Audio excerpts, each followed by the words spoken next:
पूरन गुरु की महानता ही यही है,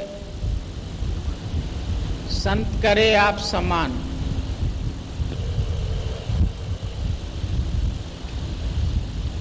पहले जरूर संत के पास आना पड़ता है और वो भी उनकी कृपा ही है जो हमें अपने करीब बुलाते हैं। एक बार एक बीज को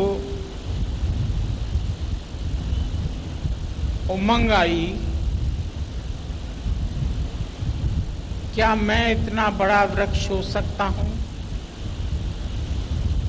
जितने ये बड़े बड़े वृक्ष लहलहा रहे हैं, फलों से लदे हुए हैं, सभी का उपकार कर रहे हैं, सभी को छाया दे रहे हैं, सभी को फल दे रहे हैं। क्या कारण हो सकता है इसका? मैं तो बहुत ही छोटा हूं, तुच्छ हूं। आप जानते हैं एक वृक्ष के कंपैरिजन में बीज कितना सा होता है।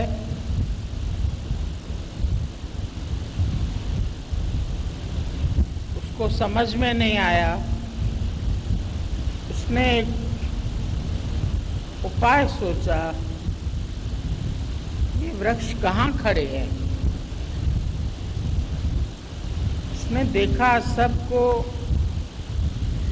इस पृथ्वी ने अपने आंचल में जगह दी है, सब उसके आधार पर खड़े हैं। मैं भी उसके पास चला जाऊं, वही मुझे उपाय बता सकती है। वो चला गया मिट्टी के पास, पूछने लगा, क्या तुम मुझे भी ऐसा वृक्ष बना सकती हो? मुझे भी ऐसा रंग रूप दे सकती हो? मिट्टी उसको देख के मुस्कुराई, बोली क्यों नहीं दे सकती, पर उसके लिए एक शर्त है।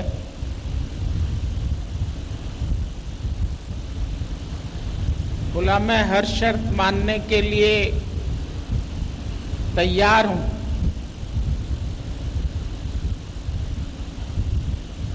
लेना तो जी करके देना। बोला तुम तैयार हो तो हम भी तुमको देने के लिए तैयार है, पर उसके लिए तुमको मेरे रूप में परिवर्तित होना पड़ेगा। जैसे आज मैं मिट्टी में पड़ी हुई हूं, मैं मिट्टी हूं, तुम्हें भी ऐसे ही मिटना पड़ेगा और कोई शर्त नहीं है। बीज चाहे कोई भी है,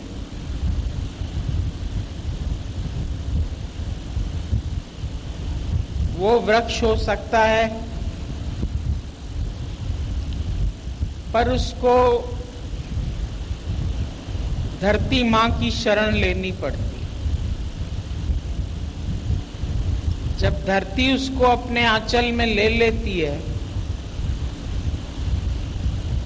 तो अपने अनुरूप बना लेती है।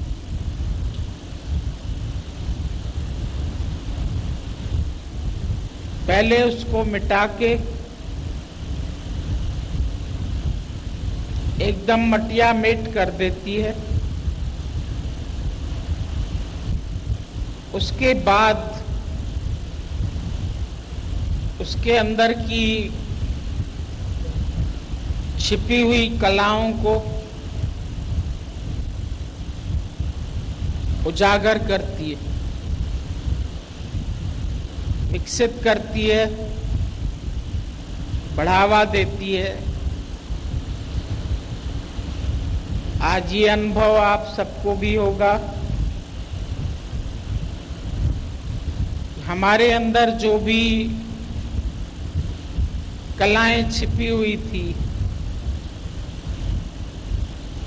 उनको उजागर किसने किया, लेकिन उसके लिए मां की शरण में जाना पड़ता है।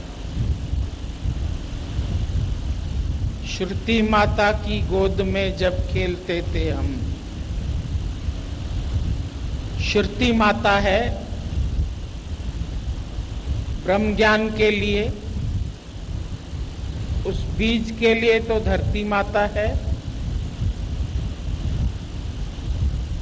लेकिन हर व्यक्ति के लिए ये ज्ञान जो गुरु के मुख से मिलता है वही माता है, वही पिता है, वही सब कुछ है। माता प्यार करती है अच्छे आचार से। जब श्रुति माता की गोद में खेलते थे हम सब जब श्रुति माता की गोद में खेलते हैं, माता पोषण देती है, खाद देती है, पानी देती है, प्यार करती है। आज हम सब की जीवन गुरु के प्रेम के आधार पर है। गुरु का जीवन कैसे गुरु की पनाह में पला, ऐसे गुरुओं का दास हूं मैं। हम सब भी ऐसे गुरुओं के ही दास हैं जिन्होंने अपनी हस्ती को अपने गुरु के चरणों में मिटा दिया, अपने को गंवा दिया। आप गंवाइए ता शव पाइए। और कैसी चतुराई, चतुराई से चतुर्भुज नहीं पाया। आज जिसको भी प्राप्ति हुई है उसको भोलेपन से हुई है, सरलता से हुई है, सहजता से हुई है। उसके लिए कोई साधन, कोई यतन, कोई जप तप, कोई पूजा पाठ कुछ भी नहीं करना पड़ा। केवल अपने आप को गुरु चरणों में रखना पड़ा। गुरु चरणों में गुरुमुख बन के आज मेरा नया जन्म हुआ। बीज का जन्म होता है जब वो माता की गोद में अपने को गंवा देता है, अपनी हस्ती को मिटा देता है, अपनी हस्ती जो तेरे कदमों में मिटा देते हैं, तुझको हर तौर अदाओं से मना लेते हैं। यही उनकी अदा है कि वो अपने को मिटा देते हैं, गंवा देते हैं, अपनी नहीं चलाते। जहां भी हम अपनी चलाएंगे वहीं हम इस सत्य से दूर हो जाएंगे। बीज की 3 स्टेजेस होती हैं, आपको मालूम है। या तो वो चक्की में पीसा जाता है, या डिब्बे में रखे रखे उसको घुन खा जाते हैं, या वो मां की शरण में जाके अपनी पूर्णता को प्राप्त करता है। ये सब आपकी इच्छा के ऊपर निर्भर है।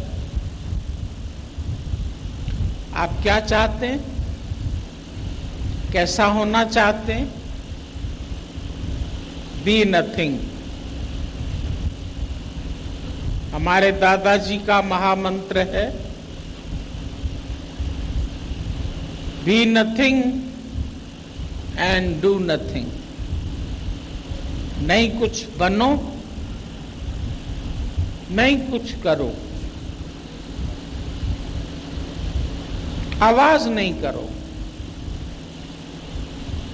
कट जाओ, मर जाओ, जल जाओ, खत्म हो जाओ, मगर आवाज नहीं। अगर आवाज किया तो दूर हो जाएंगे। सच की प्राप्ति है, प्राप्ति की प्राप्ति। पूर्णता से पूर्णता की उत्पत्ति है।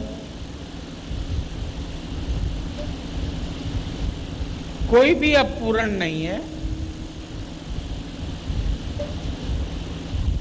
पर जानते नहीं थे।